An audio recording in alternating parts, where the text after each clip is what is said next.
장윤선 변호사입니다. 오늘은 예고해드린 바와 같이 상가 건물 임대차 권리금 계약서 함께 작성해 보도록 하겠습니다.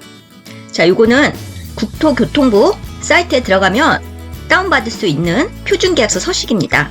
참고를 해보세요. 자, 임차인, 여기 이름 또는 법인명 기재라고 나오죠? 임차인과 신규 임차인이 되려는 자는 아래와 같이 권리금 계약을 체결한다. 임차인은 권리금을 지급받는 사람을, 신규 임차인이 되려는 자, 이하 신규 임차인이라 한다는 권리금을 지급하는 사람을 의미합니다. 이거는 양도인, 양수인 이런 식으로도 표현할 수 있습니다. 임차인은 양도인이 되고 신규 임차인은 양수인이 되겠죠. 자, 임대차 목적물인 상가 건물의 표시 볼게요. 소재지, 경기도 의정부시 가능동 364번지, 집원 주소 쓰고 도로명 주소도 썼어요. 경기도 의정부시 노경로 33호길 23. 네, 제가 늘 사용하는 의정부 지방법원 주소입니다. 그리고 사무는 우리 기존에 계속 공부하고 있는 만화에 나오는 곰곰족발로 했고요. 임대 면적은 100제곱미터, 전용 면적은 75. 요거는 다 보고 쓰시면 되는 거죠. 그리고 업종은 일반 음식점, 허가나 등록번호가 있으면 이렇게 기재해 주시면 됩니다. 요건 제가 다 임의로 기재를 한 거니까요. 요거는 다 공부해보면 면적 나오잖아요. 등기부나 대장상 나오는 면적 적어주시고요. 업종 같은 것도 본인이 무슨 업종인지 잘 알고 허가나 등록번호도 다 우리가 서류 보면 나오는 것들이니까 똑같이 쓰시면 돼요. 임차인의 임대차 계약 현황 보겠습니다. 지금 현재 기존에 있는 임차인이 어떤 계약 조건으로 계약을 맺고 있는지 확인하는 거예요. 임대차 보증금 1억 원, 월차임 100만 원, 관리비 10만 원, 부가가치세는 별도. 계약 기간은 2020년 4월 1일부터 2020년 3월 30일까지 12개월. 자, 이건 제가 임의로 적은 거니까 기존 임차인분들 본인의 임대차 계약서 보고 똑같이 쓰시면 됩니다. 그리고 이제 계약 내용 볼게요. 제1조 권리금의 지급. 신규 임차인은 임차인에게 다음과 같이 권리금을 지급한다. 총 권리금 1억, 계약금. 그러니까 요 1억 원에 10%인 1천만 원이라고 일단 정했어요. 요거는 당사자 사이에 자유롭게 정하실 수 있습니다. 계약 시에 지급하고 영수함. 영수자는 김공곰 해서 도장 찍으면 되겠죠?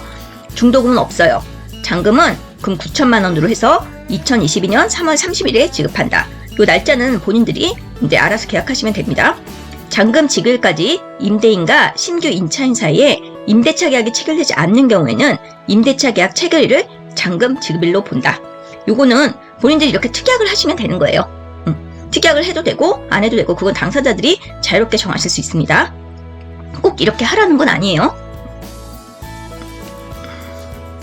제2조 임차인의 의무 볼게요. 1항 임차인은 신규 임차인을 임대인에게 주선하여야 하며 임대인과 신규 임차인 간의 임대차 계약이 체결될 수 있도록 협력하여야 한다. 2항 임차인은 신규 임차인이 정상적인 영업을 개시할 수 있도록 전화 가입권의 이전, 사업 등록의 폐지 등에 협력하여야 한다. 3항 임차인은 신규 임차인이 잔금을 지급할 때까지 권리금의 대가로 아래 유형, 무형의 재산적 가치를 이전한다. 유형의 재산적 가치는 영업시설이나 비품 같은 게 있을 수 있고요.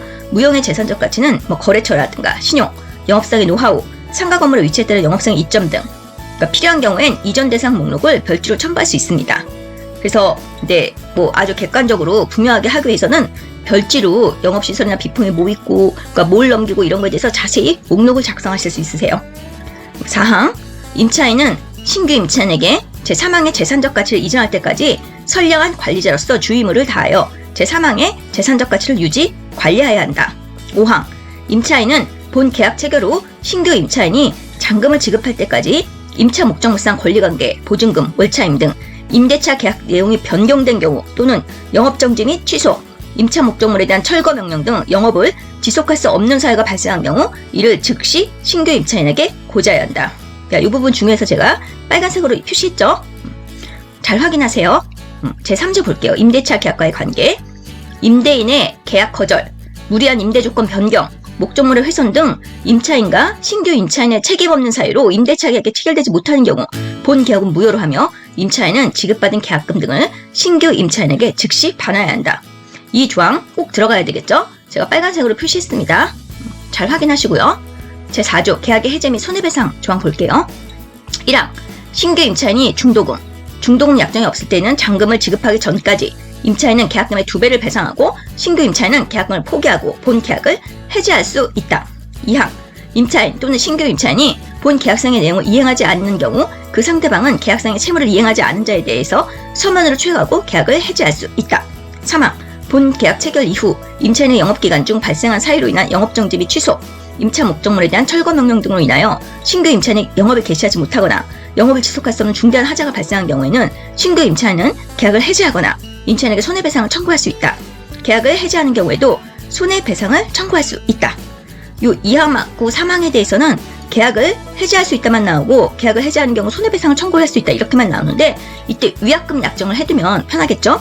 뭐 계약금을 손해배상액의 기준으로 한다든가 이런 식으로 이항이나 사망에 대해선 위약금 조항을 넣어두시는 게 당사자들이 나중에 합리적으로 분쟁을 해결하는데 도움이 많이 될 것입니다. 4항, 계약의 해제 및 손해배상에 관하여는 이 계약상의 정함이 없는 경우 민법의 규정에 따른다. 표준 계약서에 다 나와 있는 내용들이에요. 그러니까 특약사항 볼게요. 특약사항은 제가 나름대로 좀 중요하다고 생각하는 것들을 미리 좀 적어놨으니까 여러분들이 한번 참고를 해보세요. 자, 임차인의 임대차 계약서 및 영업허가, 등록, 신고증이죠. 등 원본을 신규 임차인에게 제시하는 그런 조항이 들어가야겠죠. 확인을 시켜주라는 의미예요. 임차인 본인이 맞는지. 그리고 임차 목적물과 관련된 각종 비용을 정산해줘야 되겠죠. 공과금이라든지 연체 차임이라든지 임대차 계약상 임차인이 부담하기로 되어 있는 각종 비용 등이 있을 거예요. 그런 거에 대한 비용 정산과 신규 임차인이 부담할 각종 비용 등을 고지를 해줘야겠죠. 이런 건 정리해 주셔야 됩니다. 그리고 위반 건축물이 있는지 여부 꼭 고지해 주셔야 돼요. 철거 및 이행강제금 문제, 이제 누가 책임지고 부담할 것인지, 뭐 철거를 할 것인지, 이행강제금은 누가 부담할 것인지, 뭐 이런 것들 꼭 신규 임차인에게 알려주셔야 되고, 건축물 대장에 기재가 없더라도요, 사실상의 위법상이 있는지 여부도 꼭 알려주셔야 됩니다. 건축물 대장에 당장에 나오지 않더라도 나중에라도 또 적발이 될 수가 있죠. 그렇기 때문에 이 부분은 중요해요. 그리고 사항 볼게. 이게 제가 빨간색으로 또 표시했어요. 상법 제41조 영업 양도인의 경업 금지, 상법 제42조 상호를 소경하는 양수인의 책임을 꼭 기재하셔야 돼요. 이 부분은 이따가 별지 부분에서 또 자세히 설명을 할 거기 때문에 이따가 좀 더 자세히 설명을 해드릴게요. 이 부분은 꼭 우리 공인중개사님들이, 그러니까 기존에 다른 중개사님의 영업장소를 이렇게 양수받는 경우가 있잖아요. 그 경우도 우리 공인중개사님들께서도 꼭 알아두셔야 되기 때문에 요거는 이따 저랑 자세히 살펴보도록 하겠습니다. 5항 볼게요. 신규 임차인이 책임지거나 부담하게 될 법적, 사실적 관계들은 사전에 다 고지하셔야 돼요. 6항, 임차인, 그러니까 양도인이죠. 임차인은 계약서 제2조 3항 기재 권리금 계약의 대상인 일체의 무형, 그러니까 유형, 무형의 재산적 가치를 계약 당시의 상태로, 뭐 혹은 잔금 지급 당시의 상태로 신규 임차인, 양수인에게 양도하며 잔금이 지급되면 임차인과 신규 임차인은 이 권리금 계약의 대상에 대하여 일체의 이의를 제기하지 않기로 한다. 뭐 7항, 누락되거나 기대되지 아니한 사항도 영업장과 관련된 유형, 무형의 재산적 가치는 일체 양도하기로 한다.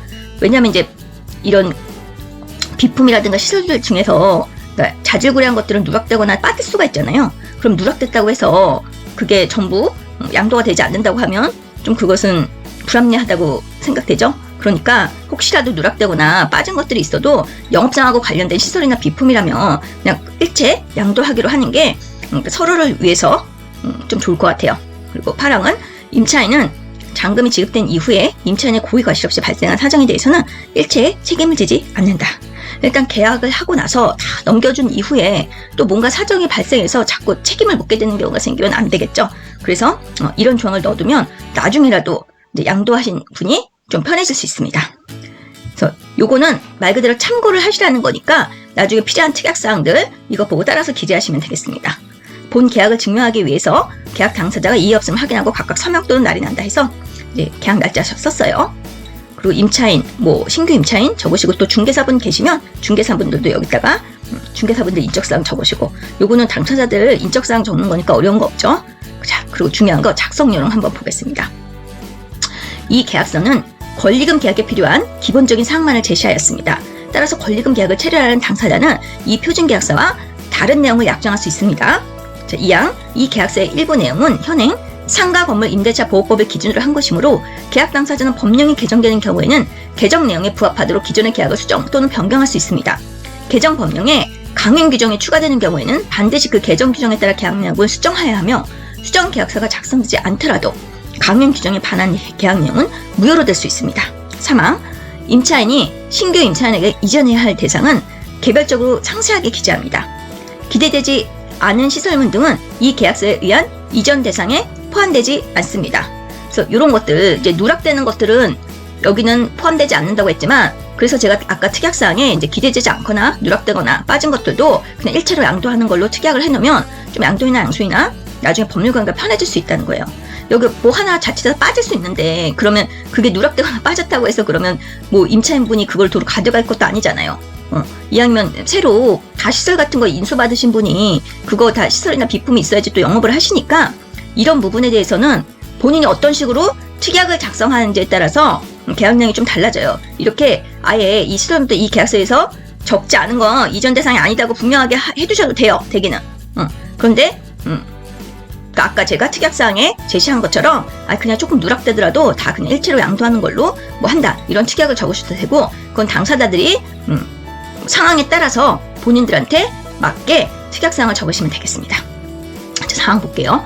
계약 내용 제3조 무리한 임대조건 변경 등의 사항에 대해 구체적으로 특약을 하면 추후 임대차 계약 조건에 관한 분쟁을 예방할 수 있습니다. 예를 들어서 무리한 임대조건 변경이 어떤 것인지, 예를 들어서 보증금 및 월차임을 뭐 몇 프로 인상한다든지 이런 걸 구체적으로 적어놓으면 좋다는 거예요. 네, 5항 신규 임차인이 영위하던 영업을 양수하거나 임차인이 사용하던 상호를 계속 사용하는 경우 상법 제41조 영업 양도인의 경업금지, 상법 제42조 상호를 소경하는 양수인의 책임 등 상법 규정을 참고하여 특약을 하면 임차인과 신규 임차인과 분쟁을 예방할 수 있습니다. 예를 들어서 임차인은 무슨 동에서 음식점 영업을 하지 않는다, 신규 임차인은 임차인의 영업 채무를 인수하지 않는다, 이런 특약이에요. 그러니까 상법 조항 한번 볼게요. 상법 41조 뭐라고 돼 있냐면, 영업 양도인의 경업금지 의무가 있어서 1항 영업을 양도한 경우에 다른 약정이 없으면 양도인은 10년간 동일한 특별시 광역시 시군과 인접특별시 광역시 시군에서 동종 영업을 하지 못한다. 2항 양도인이 동종 영업을 하지 아니할 것을 약정한 때에는 동일한 특별시 광역시 시군과 인접특별시 광역시 시군에 한하여 20년을 초과하지 아니한 범위 내에서 그 효력이 있다. 자, 상법 41조에는 다른 약정이 없더라도 양도인은 10년간 동일한 특별시 광역시 시군과 인접특별시 광역시 시군에서 동종 영업을 하지 못해요. 이건 너무나 당연하겠죠. 이렇게 본인이 그러니까 영업시설이나 비품 같은 거 다 양도하고 권리금까지 받아서 인근에서 똑같은 가게를 차린다면 신규 임차인은 완전히 큰 손해를 보게 되는 거잖아요. 그리고 이 항은 그런 약정을 할 때에도 20년을 초과하지 않은 범위에서 그 효력이 있다는 거예요. 10년, 20년 이 차이가 있는 겁니다. 그리고 상법 제42조 상호를 소경하는 양수인의 책임 보겠습니다. 영업 양수인이 양도인의 상호를 계속 사용하는 경우에 양도인의 영업으로 인한 제3자의 채권에 대하여 양수인도 변제할 책임이 있다. 아까처럼 공금족발을 그대로 그 상호를 유지하면서 족발집 개독하면 이 양도인의 영업으로 인한 제3자의 채권에서 양수인도 같이 변제를 해야 된다는 거예요. 무섭죠? 이항 전항의 규정은 양수인이 양도를 받은 후 지체 없이 양도인의 채무에 대한 책임이 없음을 등기한 때는 적용하지 아니한다. 예, 양도인과 양수인이 지체 없이 제3자에 대하여 그 뜻을 통지한 경우에 그 통지를 받은 제3자에 대하여도 같다. 그렇기 때문에 권리금 양도양수 계약을 할 때는 양도인이 영업으로 인해서 제3자의 채권에 있는지 여부 그거 분명히 그러니까 제3자의 채권에 그러니까 제3자에 대해서 채무가 있는 거죠. 그러니까 양도인은 그런 빚이 있는지 그러니까 변제할 뭐 다른 비용이나 다른 채권 채무 관계가 있는지 그런 거 분명히 다 양수인한테 말씀을 해주셔야 돼요.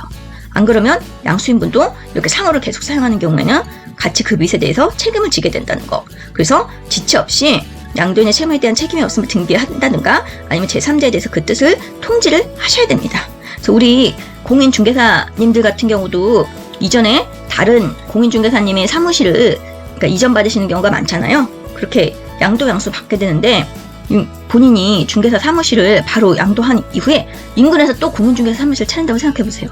그러면 신규로 그러니까 양수받은 분들은 완전 멘붕 오는 거잖아요. 그래서 그럴 경우 상법 41조, 42조 이 조항들을 잘 알아두시면 좋겠습니다. 다음 시간에는요. 알아두면 든든한 상가건물 임대차 보호법, 권리금 회수기의 보호, 임대인에게 신규 임차인 주선에 대해서 살펴보도록 하겠습니다. 오늘 방송 시청해주셔서 진심으로 감사드립니다. 다음 방송도 꼭 시청해주세요. 좋아요, 구독 눌러주시면 저에게 많은 힘이 됩니다. 감사합니다.